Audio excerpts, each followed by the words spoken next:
Hallo und willkommen auf meinem Kanal. In diesem Video werde ich euch sozusagen Last-Minute-Weihnachtsdeko-Ideen zeigen und in meinem Fall werden das auch alles Adventsgestecke werden, beziehungsweise das werden so alternative Adventsgestecke werden. Die werden später alle 4 Kerzen haben und den Anfang wird dieses große Glas hier machen. Das hat jetzt in meinem Fall eine Höhe von in etwa 18 cm und der Durchmesser beträgt in etwa, sagen wir mal so 20 cm. Jetzt habe ich hier dieses, dieses Streumaterial. Ihr könnt da jetzt auch alternativ zum Beispiel kleine Kieselsteinchen verwenden oder Sand. Das bleibt jetzt jedem selbst überlassen. Ich schütte jetzt mal die Hälfte hier in das Glas hinein. Ich hatte jetzt vergessen, wie laut das wird. Weil mein Glas, das hat hier unten so eine Wölbung. Und dann würden die Kerzen da nachher nicht wirklich gerade drin stehen. Ne? Deshalb verwende ich das schon. Ich habe jetzt doch fast mein gesamtes Streumaterial verwendet. In etwa ist jetzt in der Verpackung noch 1/4 davon drin. Und nun platziere ich meine Kerzen. Die haben jetzt in meinem Fall alle eine unterschiedliche Größe. Ich drehe die jetzt hier so ein bisschen hinein, also in dieses Streumaterial. Und ich halte aber jetzt auch etwas Abstand zum Glasrand, weil da wollte ich eventuell auch noch gleich was einarbeiten.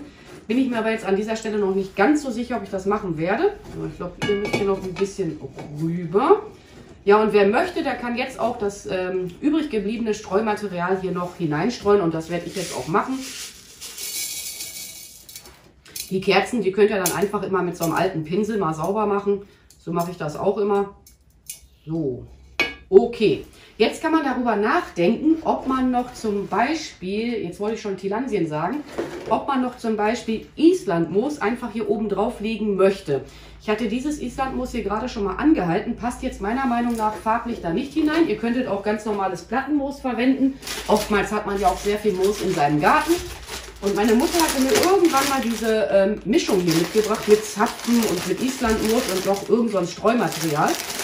Und ich glaube, das sieht von der Farbe gleich ganz cool aus. Mal eben nochmal selber gucken. Ja, das machen wir mehr so hier im hinteren Bereich. Die Kerzen werden ja auch mit der Zeit nun mal ein bisschen niedriger werden. Und legt das da jetzt einfach mal so auf dieses Streumaterial drauf. Kann man auch nur stellenweise einarbeiten, einfach so wie man das halt selber mag.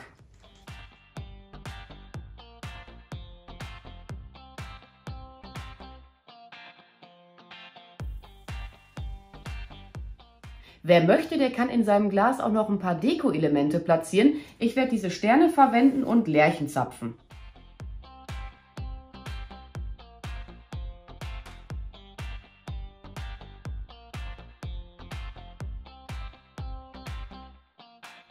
Im Prinzip könntet ihr das Glas jetzt einfach so lassen, wie es ist, aber ich werde jetzt noch etwas weiter dekorieren. Ich habe jetzt hier einen ganz feinen Bindedraht in Lila und den platziere ich jetzt an meinem Glas. Das ist jetzt auch ein bisschen friemelig, den Bindedraht da so einigermaßen stramm dran zu kriegen. Jetzt mache ich hier mal so einen kleinen Knoten hinein. So, und verzwirbe diesen Bindedraht. Jetzt verzwirbe ich den direkt am Glas, damit der schon mal so einigermaßen gut an dem Glas dran ist. Ich lasse hier auch ein gutes Stück vom Ende hinausschauen. Dann habe ich jetzt hier so Zypressenreste von vorherigen Projekten. Und ich habe mir gedacht, diese Zapfen der Zypresse könnte man nachher auch noch innerhalb des Glases platzieren oder mit der Heißklebepistole nachher befestigen. So, das sind jetzt hier diese Reste von der Zypresse. Und ihr müsst euch vorstellen, das ist jetzt vorne von meinem Glas. Jetzt nehme ich mal die Zypresse, das erste von der Zypresse, nehme diesen feinen Bindedraht und platziere die, habe ich halt schon gemacht, platziere halt die Zypresse unterhalb des Bindedrahtes. Jetzt drehe ich das mal wieder. Hier vorne wird aber keine Zypresse eingearbeitet werden. Bindedraht. Im Zweifel macht ihr das einfach auch mal zu zweit. Ne? Das ist halt, wie schon bereits gesagt, ein bisschen friemelig, die Geschichte. Ich wickel jetzt schon mal drum herum, damit das Ganze schon mal ein bisschen besser hier am Glas dran bleibt. Bei dem Bindedraht hat man jetzt aber auch den Vorteil, der ist so schwer, der kann jetzt hier nicht die ganze Zeit hin und her rutschen. Hebt den Bindedraht an, platziere das nächste Zypressenstückchen. Ist ja auch nur ein Stückchen. Achte aber auch darauf, dass man hier drinnen die Deko noch sieht. Also ich will das jetzt so ein bisschen dezenter alles machen. Ja, und jetzt wickele ich mit meinem Bindedraht so lange drumherum, bis die Zypresse da richtig gut an dem Glas dran sitzt. Ich gehe auch mal ein bisschen weiter oben drumherum, mal ein bisschen weiter unten. Einfach nach Gefühl arbeiten. Und dann achte ich aber auch darauf, dass ich hier gleich aufhöre mit dem Wickeln. Dann kann ich nämlich den Anfang vom Draht und das Ende einfach wieder miteinander verzwirbeln.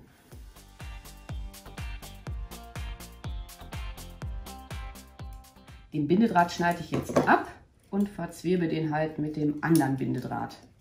Und dann schneide ich aber auch dieses überschüssige Drahtende jeweils ab. Ich glaube, ich brauche jetzt gar keine Heißklebepistole. Die Zypressenzapfen schneide ich hier direkt an der Basis ab. Hebe mir den Draht mal vorsichtig an und platziere die so ja, auf der einen Seite dahinter und auf der anderen Seite, wie heißt es, oberhalb des Bindedrahtes. Ne? Wenn das jetzt bei euch gar nicht halten sollte, dann lieber mit der Heißklebepistole an dem Grün befestigen. Vom Glas kann man das auch normalerweise immer abfirmen, den Heißkleber, aber das ist dann immer so ein bisschen Fummelarbeit. Müsst ihr einfach mal ausprobieren, wie ihr am besten selber zurechtkommt.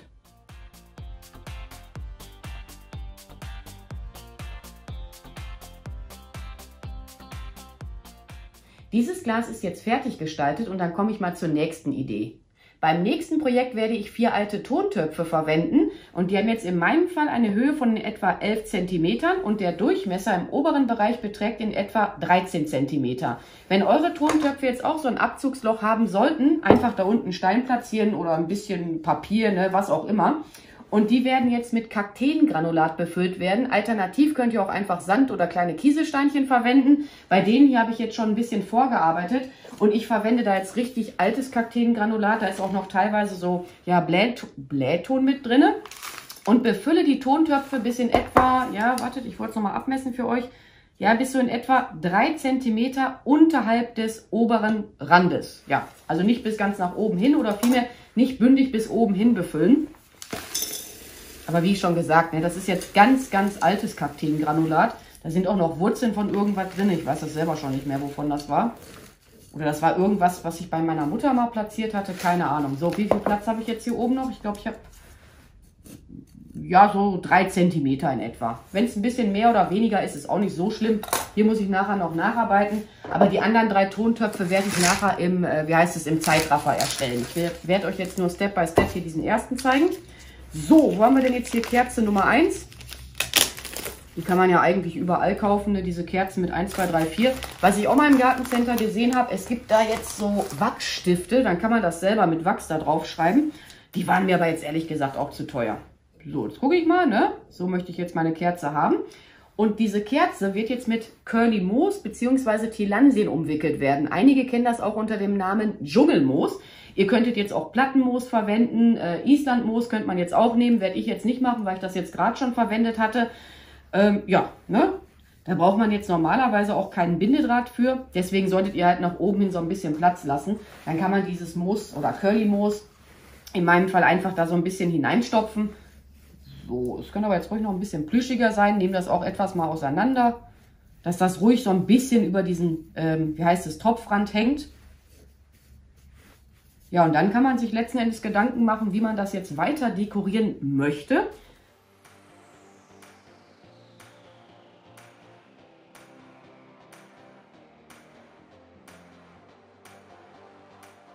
Dekorieren werde ich jetzt mit den Hülsen der Bucheckern, mit Kugeln und dann mit diesen selbstklebenden Tannenbäumchen. Ansonsten könnt ihr aber auch solche Sachen einfach mit der Heißklebepistole befestigen. Die werden dann halt nachher an dem Tontopf dran geklebt werden. Und die Kugeln und Bucheckern, die drehe ich so in das Curly Moos hinein, damit die da nicht hinauskullern können. Das sind aber jetzt Kugeln, die sind nicht aus Glas.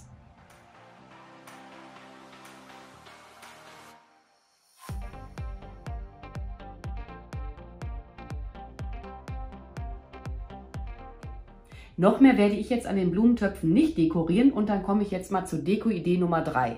Ihr könnt es ja schon sehen, ich habe jetzt hier auf meinem Arbeitstisch eine Holzschale liegen und die hat in meinem Fall eine Länge von ca. 60 cm.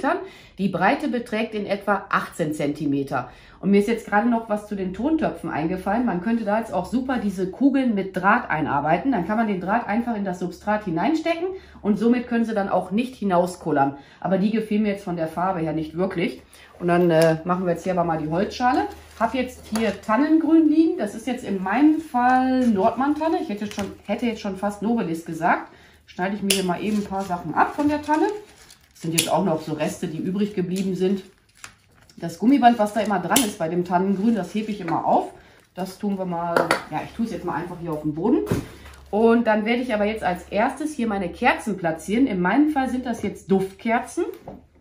Ne, muss man jetzt einfach mal, ja, nach dem Gefühl arbeiten, sage ich jetzt einfach mal. Und dann wird da dieses Tannengrün draufgelegt werden. Also dafür brauche ich jetzt auch keine Heißklebepistole. Ich hatte erst überlegt, das Ganze ohne Tannengrün zu machen. Aber dann sah es so ein bisschen farblos aus. Muss ich auch mal nachher entscheiden, ob ich noch mehr Tannengrün benötigen werde, weiß ich jetzt an dieser Stelle noch nicht. Und wenn man sein Tannengrün platziert hat, ja, ich glaube, ich brauche noch mehr. Was wollte ich sagen? Wenn man sein Tannengrün jetzt platziert hat, dann, was wollte ich jetzt überhaupt sagen? Ja, dann werde ich das noch mit, wie soll ich sagen, ja, mit diversen Sachen abdecken. Zeige ich euch gleich. Die Materialien, die ich jetzt verwende, die werden einfach nur auf die Schale draufgelegt. Und es kann auch gut möglich sein, dass ich mir noch andere Materialien im Laufe des Prozesses hinzuholen werde. Aber ich habe hier auf jeden Fall schon mal Zimtstangen, Haselnüsse, Eicheln, grüne Kugeln, Pinienzapfen, Dekovögel, getrocknete Chilischoten und dann habe ich hier noch diese Orangenscheiben. Kann auch wiederum so sein, dass ich nicht alles einarbeiten werde, aber das entscheide ich erst im Laufe des Prozesses und dann gehe ich jetzt einfach mal direkt auf Zeitraffer. Wie gesagt, das wird hier einfach nur draufgelegt.